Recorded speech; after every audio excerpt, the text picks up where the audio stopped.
Okay, this is Josh T. Franco, and I am interviewing DEMI at her home in Miami, Florida on September 2nd, 2020 for the Archives of American Art Pandemic Oral History Project.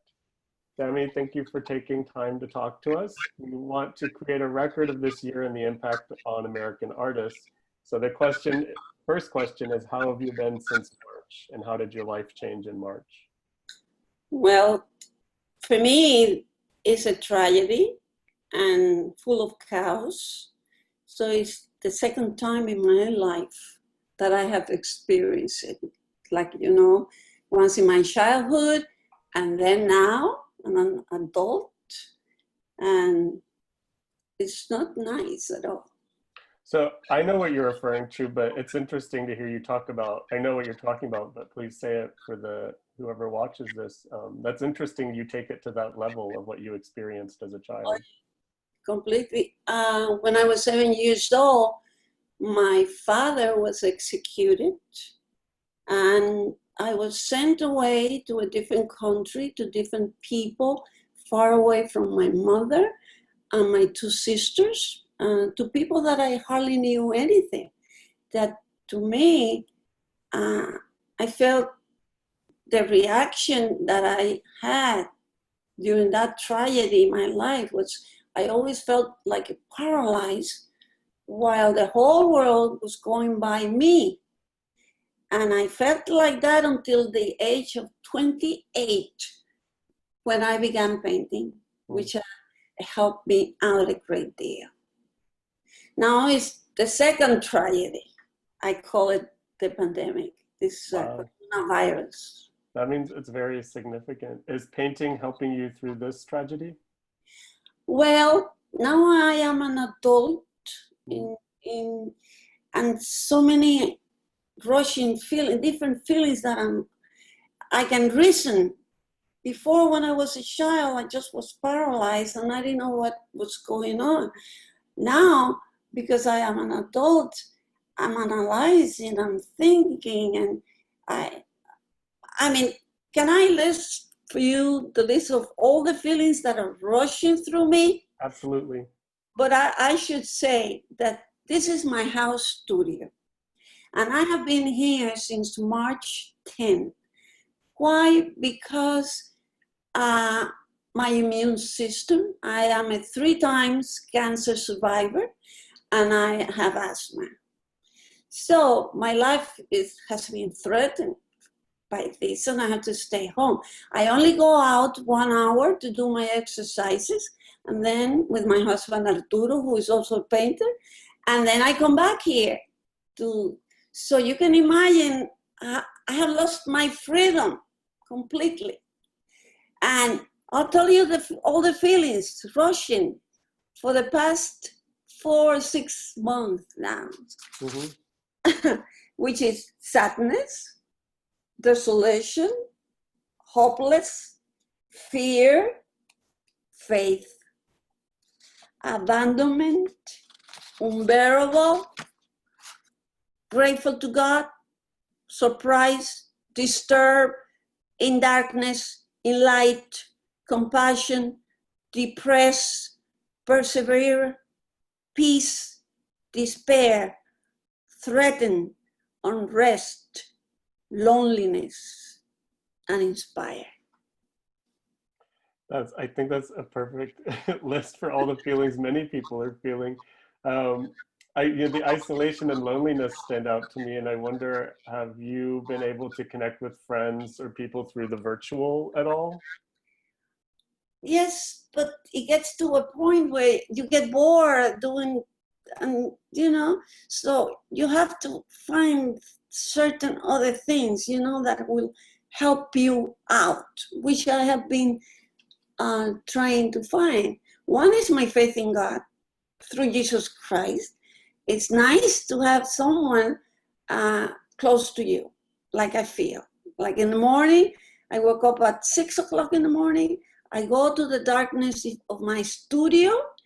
I light a candle, and I talk to God, and I said, I want this light to come into my life. All I paint always, all my life, is lightness, fighting with darkness. That's what my paintings are all about. And that's what I'm asking for now also, that this darkness will disappear and lightness will come back. Is the pandemic having a direct impact on what you paint, on the subjects you paint? Oh, yes. Somehow, I do not like to paint in an easel anymore. I mean, I have been painting for the past 35 years. I have painted in my easel, small, medium, large size painting, but not anymore. I decided on March 10th that what I needed was to paint large murals. Like I'm talking about from 120 inches long to 120 inches wide, which is almost the size of my studio. I needed something larger than life, like which I was confronting this thing, this coronavirus, which is larger than life. And I needed to paint and fight and struggle with this big, for the first time, a mural. I created, I'm working on it. Evidently, it will take me like a year each one because I paint very slow. So I have two, one in reserve. Once I get bored with the first one, I switch to the second one, which is difficult. No, I think one weighs like 30 pounds because I have so much paint in it that has increased the canvas weight. But it makes me feel that I'm doing something with fighting something bigger than me. That's a very clear impact, the scale. What about the subject that you're painting? What are those paintings about? One of them is called A Big Storm, okay? It's children cover up with umbrellas, but there's one that the umbrella became upside down. So no covering, no protection whatsoever. And it's raining and all that.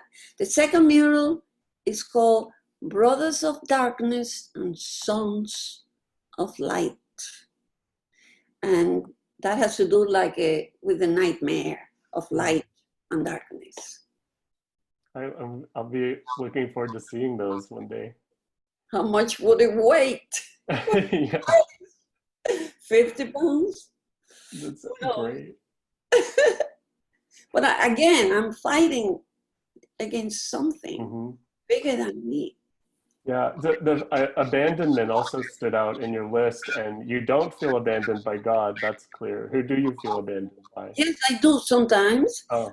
I believe in God through Jesus Christ, but there's so much despair sometimes and so many feelings in my mind, and I wake up like in the morning and it's the same thing over and over, you know? And I feel abandoned. He has abandoned me, you know? But then through the day, I can see things. He makes me go on, and I feel that he makes me like look to music.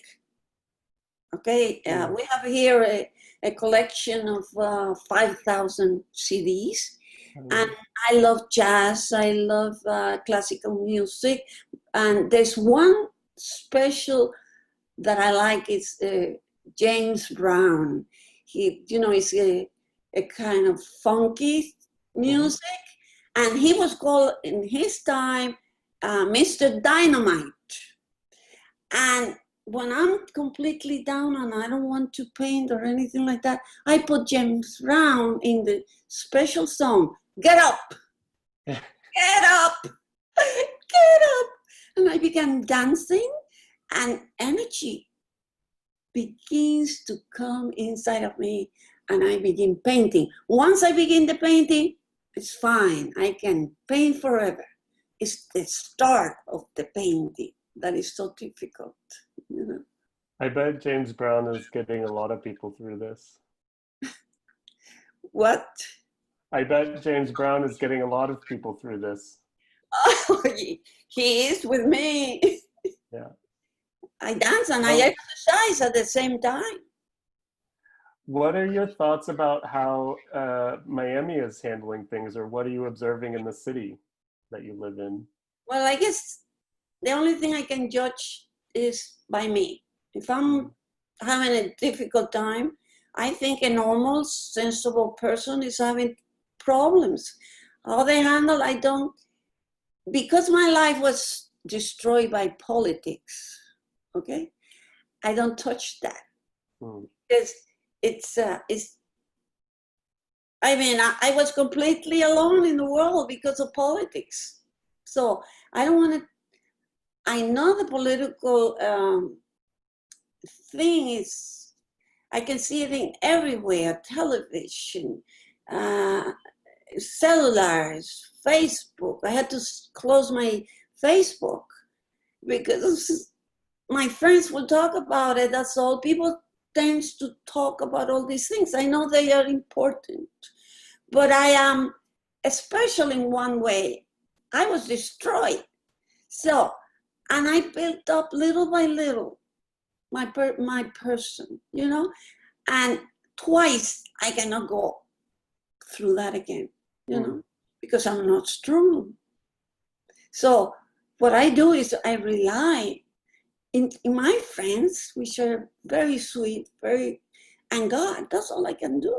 Mm-hmm. And in my talent, my husband Arturo, which he's also an artist and he has such a everlasting hunger for art. He can paint. He doesn't care about anything but paint. And he can stand in up 6, 10, 12 hours. He doesn't care because it's a hunger. And I look at him and that helps me out because I said, I want that hunger for art. Mm-hmm. And art built up my life, helped me to understand myself.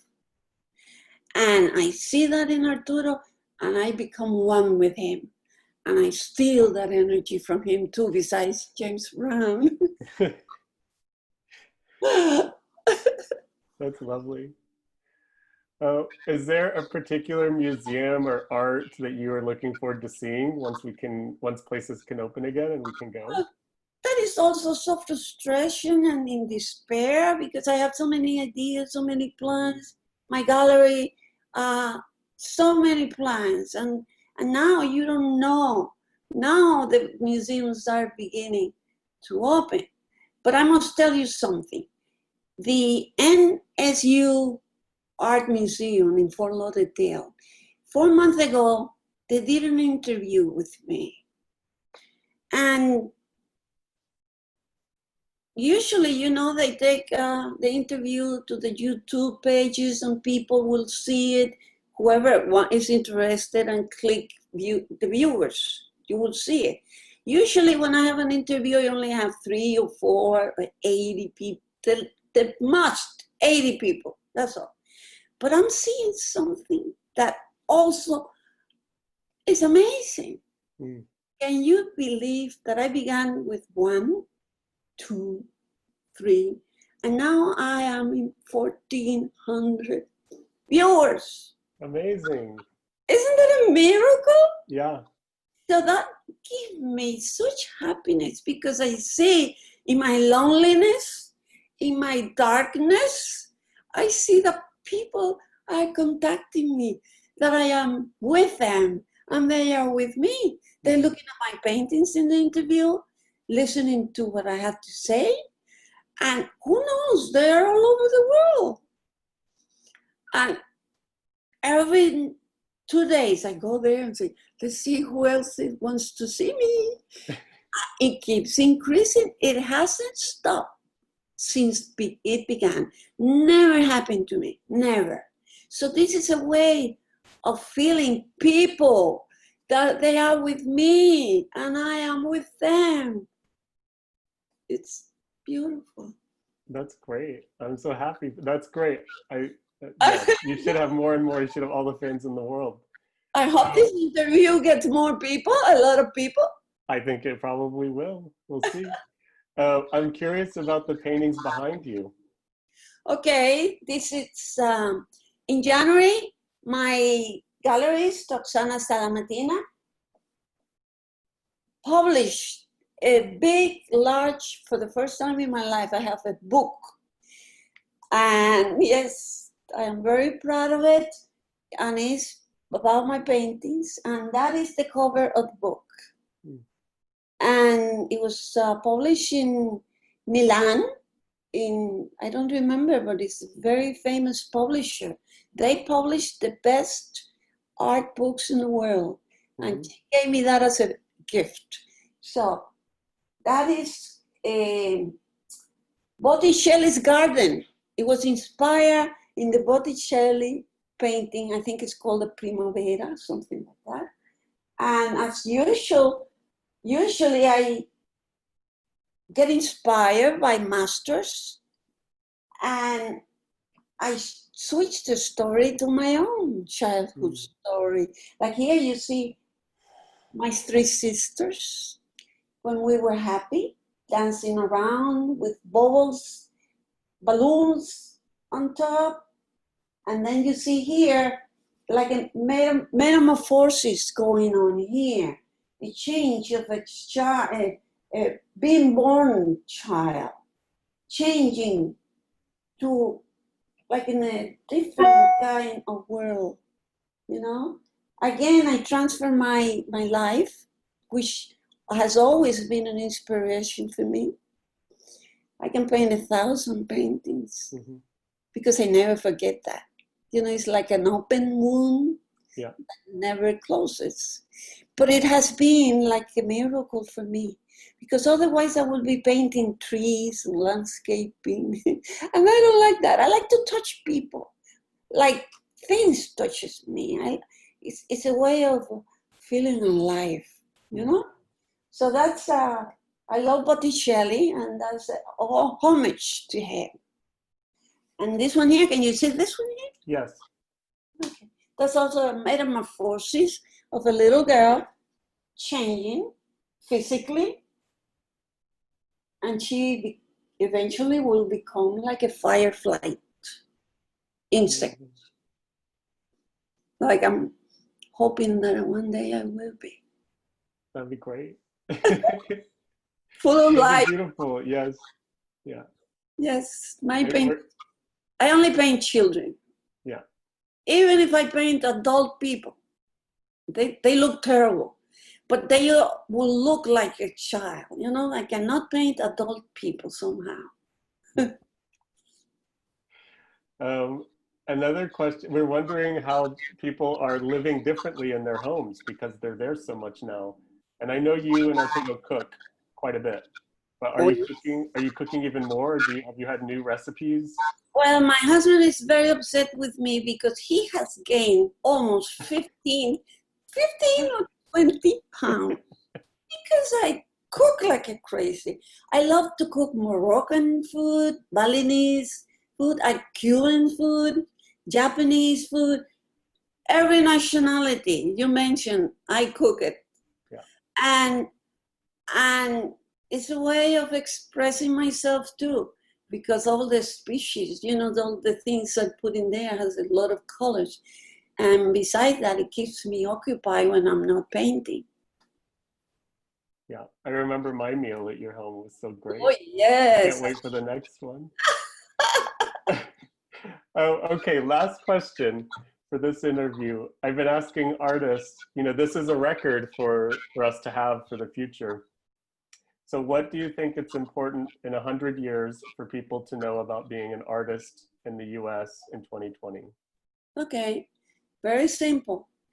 Do not think about the future and just do your work, your paintings until your last breath of life. That's all. Perfect. Okay. Well, thank you so much. I'm going to stop recording, and I'm not going to hang up though. Just stop recording. Okay, darling. Thank you, Demi. Love you. Love you. Thank you. Bye.